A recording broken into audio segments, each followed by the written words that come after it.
Abrimos nuestras Biblias al libro del profeta Miqueas, capítulo 7. Miqueas, capítulo 7. Y ahí estaremos meditando en la palabra esta noche. Gracias a usted que está presente en la casa del Señor. Dios le bendiga, Dios le dé gracia para entender su palabra, para recibirla con fe. Asimismo, Dios bendiga a las personas que han de escucharnos en diferido, en diferentes medios mediante los cuales se difunde la palabra del Señor. Faro Estéreo en 105.9 y www.radiofaro.es.tl, Radio Maranata en la web, Radio Dios de Pacto, también una emisora web desde Jersey, Estados Unidos, quienes nos han de escuchar a través de Radio Visión Santa Catarina Mita en 106.9 del FM y Radio Visión de San Pedro Sula, Honduras en 101.1, que el Señor los bendiga. Así también a la gente que ha de tener la oportunidad de escuchar la palabra del Señor a través de El Buen Pastor TV de Porticable en San Manuel Chaparrón. La palabra del Señor dice en los versículos 14 al 20: Apacienta tu pueblo con tu cayado, el rebaño de tu heredad que mora solo en la montaña, en campo fértil. Busque pasto en Basán y en Galaad, como en el tiempo pasado. Yo les mostraré maravillas, como en el día que saliste de Egipto. Las naciones verán y se avergonzarán de todo su poderío, pondrán la mano sobre su boca, ensordecerán sus oídos, lamerán el polvo como la culebra, como las serpientes de la tierra, temblarán en sus encierros, se volverán amedrentados ante Jehová nuestro Dios y temerán a causa de ti. ¿Qué Dios como tú, que perdona la maldad y olvida el pecado del remanente de su heredad? No retuvo para siempre su enojo, porque se deleita en hacer misericordia. Él volverá a tener misericordia de nosotros, sepultará nuestras iniquidades y echará en lo profundo del mar todos nuestros pecados. Cumplirás la verdad a Jacob y a Abraham la misericordia que juraste a nuestros padres desde tiempos antiguos. Padre bendito, gracias por tu palabra y esta oportunidad que nos das de inquirir en ella. Tu palabra dice: escudriñad las Escrituras. A través de ellas conocéis la vida eterna, dice la Escritura.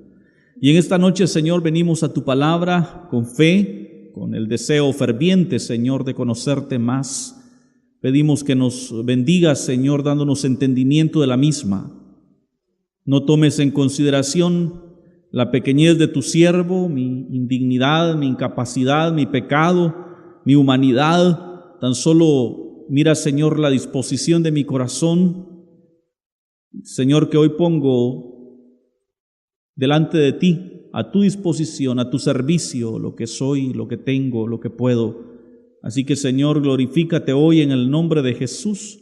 Habla a nuestro corazón y a nuestro entendimiento a través de tu palabra, te lo rogamos en el nombre de Jesús. Amén. El profeta Nahum está profetizando acerca de la caída de Israel, de la corrupción moral de Israel, y de cómo Dios lo castiga, lo destierra, lo echa fuera de su tierra. Y en estos últimos versículos del 14 al 20 vemos una promesa de redención, vemos al profeta Miqueas diciéndonos que hay esperanza porque Dios tiene misericordia. Dice el versículo 19: Él volverá a tener misericordia de nosotros. Sepultará nuestras iniquidades y echará en lo profundo del mar nuestros pecados.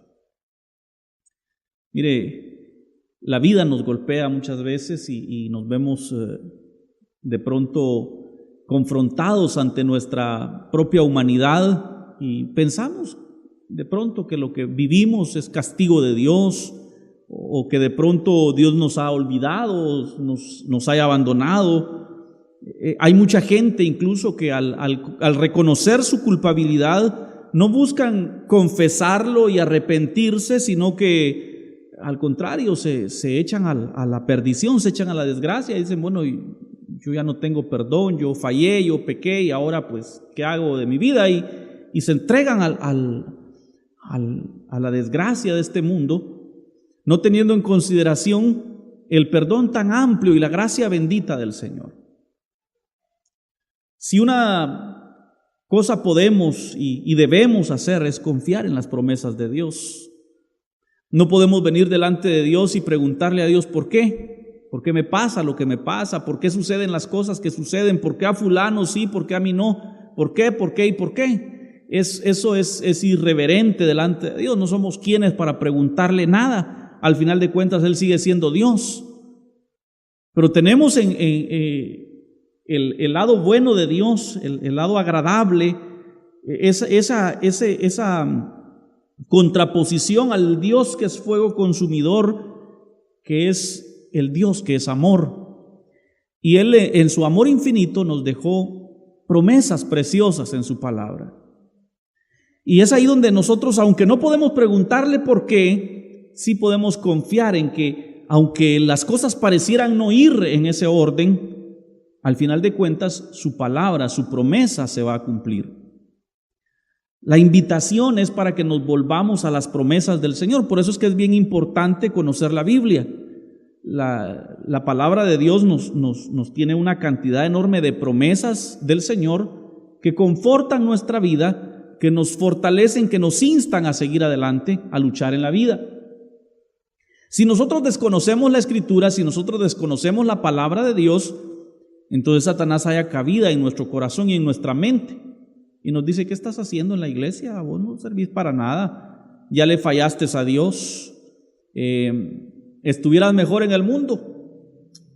Ni disfrutás del mundo, ni te vas a salvar porque no estás haciendo nada. Y viene esa cantidad de pensamientos que Satanás es experto en poner en la mente del ser humano.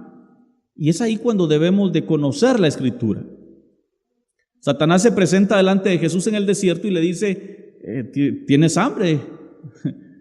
Dile a estas piedras que se conviertan en pan. Si tú eres el Hijo de Dios, ¿cómo no va a suceder?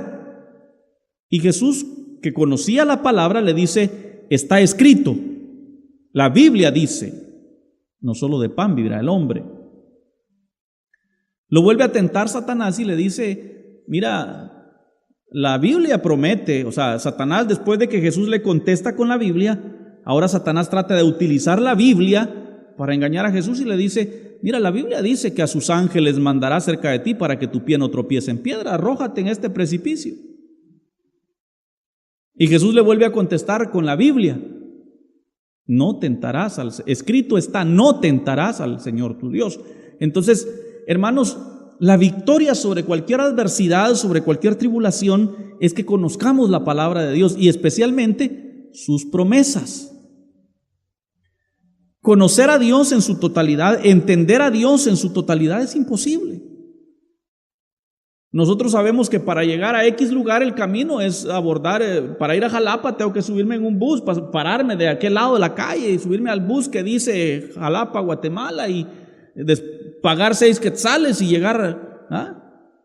De pronto entendemos cuál es la ruta para llegar a cierto lugar. Y a veces esas cosas nos confunden porque Dios nos ha prometido ciertas cosas y pretendemos que para alcanzar esas cosas Dios tenga que seguir la ruta que yo entiendo que lleva a ese lugar. Al pueblo de Israel le prometió la tierra de Canaán y ellos sabían que la ruta para llegar a Canaán desde Egipto duraba 4 semanas, pero Dios los entretuvo 40 años en el desierto. Pero en ese desierto Dios los probó su corazón y los moldeó a su carácter, a su manera. A veces nosotros, como decía, pretendemos llegar a alcanzar las promesas de Dios por la ruta, por el camino que nosotros entendemos que lleva hasta ahí. Pero Dios actúa de maneras tan distintas que pareciera que lo que Dios está haciendo no tiene sentido. Que pareciera que de pronto, en lugar de cumplir su promesa, Dios se ha arrepentido y nos está dando lo que no prometió. Y es tan complicado entender a Dios porque la mente del ser humano es tan pequeña, tan fugaz, no sé, tan finita a la par de un Dios tan grande. Y entonces nosotros, al no entender lo que Dios está haciendo, tendemos a reclamarle, a preguntarle: Dios, ¿por qué? Y es ahí donde regreso, mis hermanos, confiemos en las promesas del Señor. Quizá lo que está pasando en tu vida no tiene sentido. Quizá lo que estás viviendo no concuerda, no acopla a las promesas que Dios te ha dado en su palabra. Pero si tienes la promesa, aférrate a la promesa, porque aunque sea por otro camino, Dios te va a dar lo que prometió, porque lo que Él promete sí lo cumple. Él no está para contestarte tus preguntas cuando le preguntas ¿por qué? ¿Por qué a mí? ¿Por qué lo estás haciendo así? ¿Qué estás haciendo? Mire, Él no está para responderle, pero usted está para creer sus promesas. Tenían que atravesar el Mar Rojo para llegar a la tierra de Canaán. Había un ejército egipcio tras ellos. Uno de nosotros hubiera dicho: hay que rodear. Otro hubiera dicho: consigamos un barco. Pero Jesús partió el mar. Quizá pareciera que estás entre la espada y la pared, entre el ejército egipcio y el Mar Rojo. El Señor puede partir cualquier mar. Él va a cumplir sus promesas. Dios jamás abandona su amor, pero abandona pronto la ira. Por un poco de tiempo me alejé de ti, dice el Señor, pero con misericordia eterna te recogeré. A lo mejor te hayas sentido abandonado de Dios, hayas sentido que tu vida no tiene sentido, que lo que Dios está haciendo no tiene sentido. Aunque Dios se enoja y se enardece a veces a causa de nuestra rebeldía, su ira se pasa, pero su misericordia es eterna. Su enojo es momentáneo, pero su amor permanece para siempre. El amor a sus escogidos está en conformidad con su carácter eterno. Su ira es tan solo parte de su deber, el deber de corregirnos. Ama porque Él es amor, se enoja porque Él es justo y busca el bien. Y a través de sus enojos, a través de esos momentos de soledad, de tristeza, de los desiertos que nos toca caminar, Él hace volver nuestro corazón a su lugar, hace volver nuestro corazón a Él. Es decir, el amor de Dios a los suyos no se acaba. Su enojo, su reprensión es momentánea. Tendrá compasión de nuestros dolores y les pondrá fin. Yo sé que la mayoría pasamos momentos difíciles. Sé que a veces le reclamamos a Dios: ¿por qué? ¿Por qué a mí me pasan todas estas cosas? Y como decía, Dios no te va a responder porque Él solo está esperando que tú confíes en su palabra, en su promesa. Qué promesa tan magnífica la que encontramos en este versículo 19. Dice que Él sepultará nuestras iniquidades, dice.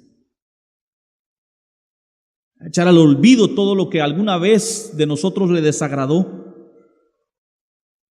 Las vencerá para siempre.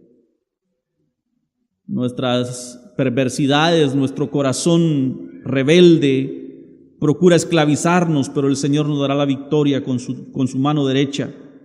Como a los cananeos en la tierra de Canaán fueron vencidos de diferentes maneras. Narra la historia bíblica que hubo ocasión en la que Dios mandó avispas para que pelearan por su pueblo. Otra vez los puso a pelear entre ellos mismos. Se juntaron 3 reyes en contra de Israel.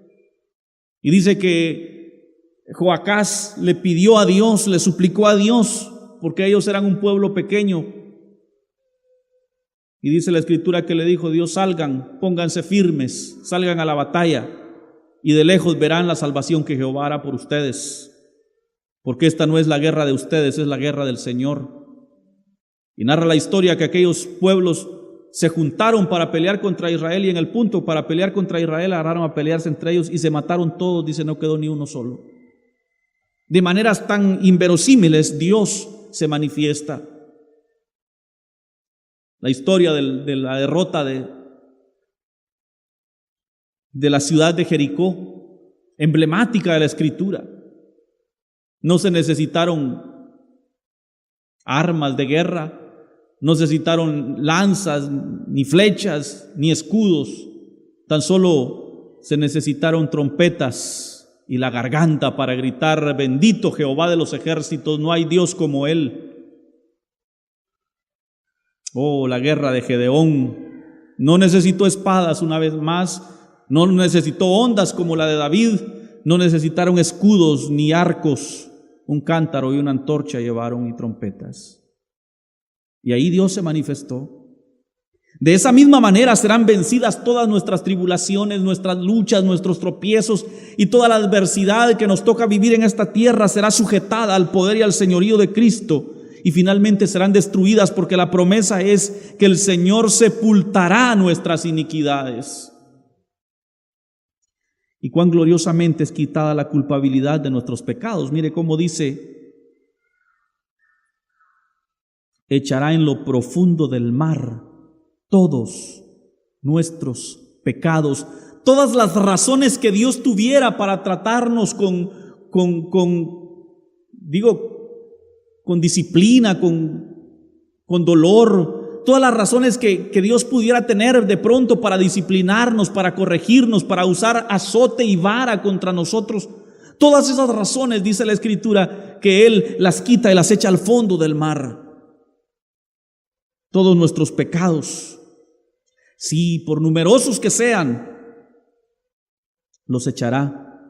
Solo el brazo omnipotente del Señor podrá librarnos y obrar tal maravilla.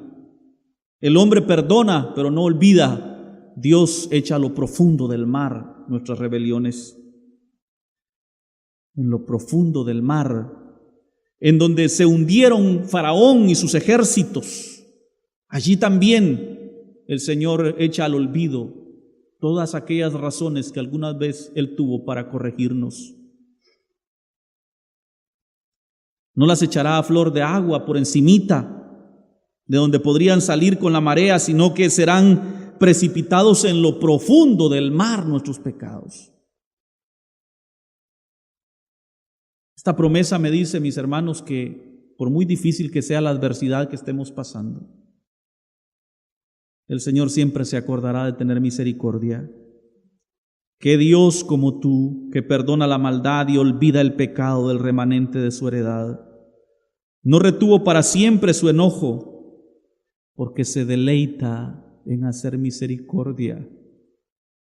El deleite de Dios, el gozo del Señor es tener compasión de su pueblo, de su remanente. Y si estás pasando un momento difícil, si la adversidad ha golpeado tu vida, si estás a punto de terminar el año con muchos porqués en tu mente, ¿por qué me pasa? ¿Por qué yo? Quizá este año será peor, me fue mal, ¿qué me queda de este año? Solo sufrimientos y un montón de pensamientos que Satanás pone en tu corazón. Yo quiero decirte que el Señor tiene misericordia, Él se complace. Es su deleite, le gusta tener misericordia. Y seremos, como dice el salmista, como los que sueñan cuando el Señor haga caer nuestra cautividad. El Señor ha perdonado nuestra culpa y solo un poco de tiempo ya ha de manifestar misericordia. Han desaparecido todos nuestros pecados como piedras, han descendido hasta lo profundo del mar para no recordarse jamás. Y si de pronto estás padeciendo un momento difícil, es tan solo el Señor limando tus asperezas y haciéndote cada día más a su manera, pero su misericordia permanece para siempre. Su ira es momentánea, pero su amor no tiene fin. Padre bendito, gracias por tus promesas. Gracias que podemos descansar en ti, Señor. Gracias que tu misericordia permanece para siempre. Gracias, Señor, que aunque muchas veces nos hayamos atribulados, afligidos, desesperados, tus promesas no quedarán sin su fiel cumplimiento. Por un momento, con un poco de ira me ensañé contra ti, dice la Escritura. Por un momento me alejé de ti, pero con misericordia eterna te recogeré. Y a esas promesas preciosas nos aferramos hoy, Señor, en medio de nuestra lucha, en medio de nuestra adversidad, en medio de nuestros momentos difíciles. Queremos decirte, Señor, estamos esperando en ti, esperando en tus promesas. Sabemos, estamos seguros que tus promesas no quedarán sin su fiel cumplimiento. Padre, envía de tu bálsamo, de tu Espíritu, Señor, trayendo alivio a los corazones angustiados esta noche. Aquellos que están atravesando adversidad, un momento difícil y apremiante de su existencia, y que estarán preguntándose muchas veces por qué, sin tener respuesta de parte tuya. Y es que queremos, Señor, decirte que no necesitamos respuesta tuya, porque ya tenemos tus promesas, y tus promesas se han de cumplir, porque tú eres fiel a tu palabra. Estamos confiando en tus promesas, Señor. Glorifica tu nombre, trae consolación, trae alivio, trae sanación, Señor, a los que están enfermos. Provisión ahí donde hay necesidad, Señor, en el nombre de Jesús. Gracias, Padre amado. Amén.